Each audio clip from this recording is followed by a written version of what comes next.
A paz do Senhor Jesus Cristo, queridos irmãos, glória a Deus pela sua vida. Estamos felizes com o Senhor Jesus Cristo, amém? A minha Bíblia está aqui aberta em Juízes capítulo 20, versículo 25. Para nós sabermos o pano de fundo dessa história, quando um levita foi para Benjamim, ali para os lugares da tribo de Benjamim, ali eles destruíram a sua concubina. Então as tribos de Israel se ajuntaram para pelejar contra Benjamim, porque eles viram que não podiam fazer uma coisa dessa contra um viajante. Então decidiram todas as tribos se unir para lutar as batalhas do Senhor contra o pecado de Benjamim. E eles foram da primeira vez e perderam a batalha. Veja, lutando em nome do Senhor, lutando na direção do Senhor e perderam a batalha. Foram a segunda vez e saíram envergonhados novamente e perderam a batalha. Aqui os textos que nós vamos ler agora, Juízes capítulo 20, versículo 25, é a terceira tentativa. Só que dessa vez, ao invés de eles apenas pedirem a direção de Deus, a bênção de Deus para o trajeto, eles se humilharam. Olha a diferença, irmãos, se este povo que chama pelo meu nome se humilhar e orar. Veja que a oração sem humilhação não alcança o quê? A fé. A pessoa ora, mas ora ansiosa, ora magoada. Então ela fica na frequência da escravidão. Porque quando nós pedimos com fé, Deus responde. Entrega e confia. O homem só consegue ter confiança se ele desce para a dimensão da humildade. Vamos falar sobre isso? Aqui em Juízes, capítulo 20, versículo 25 diz: Também os de Benjamim, no dia seguinte, saíram de Gibeá ao encontro e derrubaram ainda por terra 18.000 homens e todos aqueles que puxavam da espada. Então, todos os filhos de Israel, todo o povo subiram e vieram a Betel, né?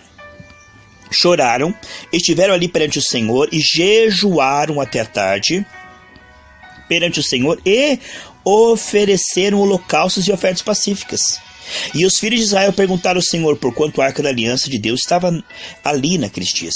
E Finéias, filho de Eleazar, filho de Arão, ministrava perante ela todos os dias, dizendo: Tornaremos a sair ainda a pelejar contra os filhos de Benjamim, nosso irmão, ou desistiremos? Respondeu o Senhor: Subi, que amanhã eu os entregarei nas vossas mãos. E dessa vez o resultado foi diferente. Desta vez eles venceram a batalha. Veja que detalhe, irmãos. Desde a queda, o inimigo prendeu o ser humano na frequência do engano, na frequência do medo, do orgulho, da impureza, da preguiça, entende? Essas são frequências de engano. E quando o homem se humilha, esse é o medo de Satanás. O medo de Satanás é que o homem desça do seu trono da soberba e vá até o pó. Irmãos, o medo de Satanás é este, porque aí o sangue de Jesus é aplicado. O pecado escondido, o sangue não é aplicado. Quando nós não nos importamos com o pecado continua. Mas quando o homem se humilha, diz 1 João 9, se confessarmos, o sangue de Jesus nos purifica. Quantos que dizem assim: tem misericórdia de mim, ó Deus? Não, irmãos, Deus não tem misericórdia daquele que não se arrepende, entende? Quando o homem se arrepende, ele é perdoado. E também, quando ele perdoa, nós estivemos falando isso na parte anterior. Não adianta nós queremos o perdão de Deus, a bênção de Deus, se estivermos magoado ou contra alguma pessoa no planeta Terra. Isso é ilusão. No Pai Nosso diz: perdoa assim como nós perdoamos. Então a soberba, ela é a falta de perdão nosso para com as pessoas, que faz com que os nossos pecados sejam computados diante de Deus e também perdemos as batalhas. Nós estudamos domingo cedo, eu mandei para os irmãos a mensagem que porque Acã pecou, Israel perdeu a batalha. Então Josué ficou ali chorando e disse: Ei, não é isso que eu quero de você. Eu quero que vocês vejam que vocês pecaram e tomem uma atitude espiritual.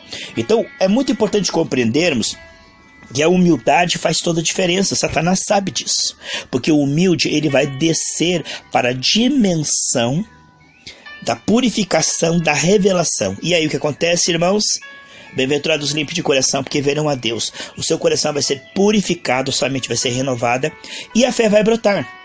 Aí o que vai acontecer? Ele conseguirá ver que Deus é com ele. Porque Isaías 59 diz que o pecado cria uma cortina entre nós e Deus, nós não percebemos a Deus, mesmo estando ali. É como um dia nublado, o sol está lá, mas nós não podemos ver. Quando o homem se humilha e se arrepende, o que acontece? O sangue de Jesus purifica e ele começa a perceber que Deus é todo-poderoso. Veja como Davi percebia o Senhor com ele, porque limpava o seu coração.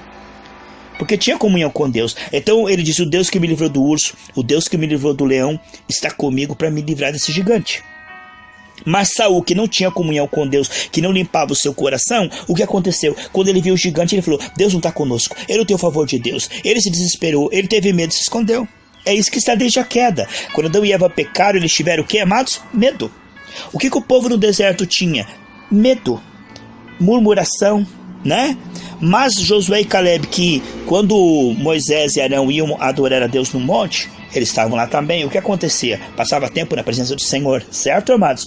Então Josué e Caleb percebiam que o Senhor e a palavra deles era mais real que os gigantes, do que todos aqueles desafios que eles tinham na terra prometida, para entrar ali os gigantes, e também no deserto, todos aqueles desafios que eles tinham na água e ali do calor todo. Então, eles conseguiam ver que a realidade espiritual se abre aos humildes. Deus revela, não é que você percebe, porque os sentidos físicos, irmãos, só vê os efeitos da queda. Você olha para todo lado e vê o diabo matando, roubando, destruindo. O que você vê depois da queda, irmão? Escassez, né? Angústia, doença e morte. Não está ali em Deuteronômio 28? Isso só aconteceu depois da queda, depois que Adão e Eva saíram do paraíso. Isso não é a vontade de Deus. Isso aí é porque o inimigo enganou Adão e Eva e começou isso aí. Agora veja, Jesus na cruz levou isso aí, né? E nos dá agora o que, irmãos? A percepção de que ele venceu. Lá na cruz ele diz: está consumado. Quando eu e você nos humilhamos, o Senhor limpa o nosso coração, certo? Lá em Efésios 4, 16 ou 18 diz que o coração está endurecido e cegado, o entendimento dos incrédulos. Mas quando nós chegamos ao Senhor e a luz do Senhor começa a brilhar mais e mais, purificar e iluminar o nosso coração, nós começamos a ver que Deus está conosco. E começamos a ver que Deus é maior que o gigante. Aí o medo troca lugar para a fé.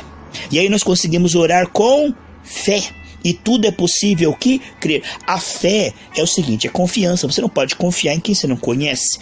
Desde a queda o homem não conhece a Deus, porque ele morreu espiritualmente. Agora, quando o homem se humilha, ele crê, ele recebe o Senhor Jesus Cristo, ele continua se entregando diariamente, como você está fazendo agora, meditando nessa palavra, misturando com oração, estando no meio de pessoas cheias do Espírito Santo, o que acontece, irmãos?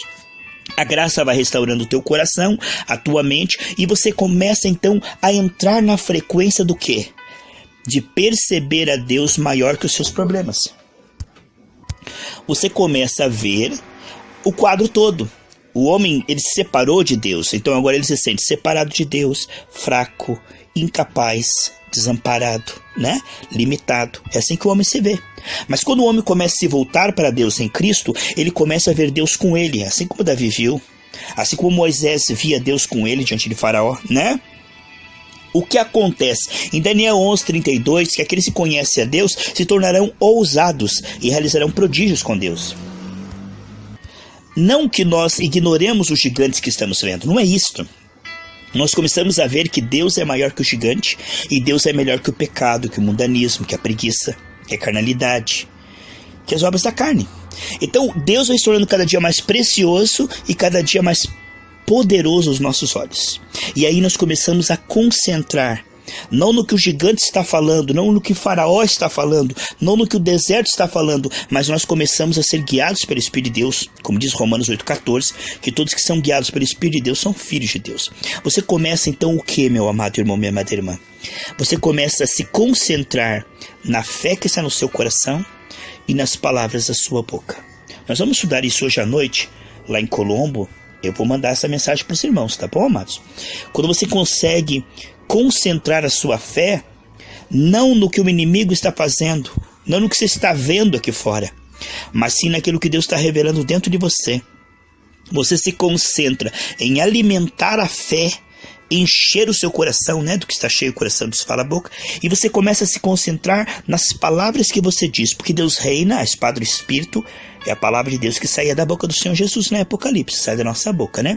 A espada é a palavra de Deus, a palavra de Deus dita no Espírito. Isto é que vai mudar todas as coisas, porque na cruz Jesus já mudou tudo. Agora ele diz, na terra como no céu. Ele já venceu a doença na cruz, ele já venceu a miséria, já venceu o pecado. E em Isaías 51:3 diz que ele transformará o deserto no jardim do Éden. Como ele vai mudar o cenário? Através da palavra da fé daqueles que andam com Deus para a glória de Deus. Nós vamos falar sobre isso na sequência.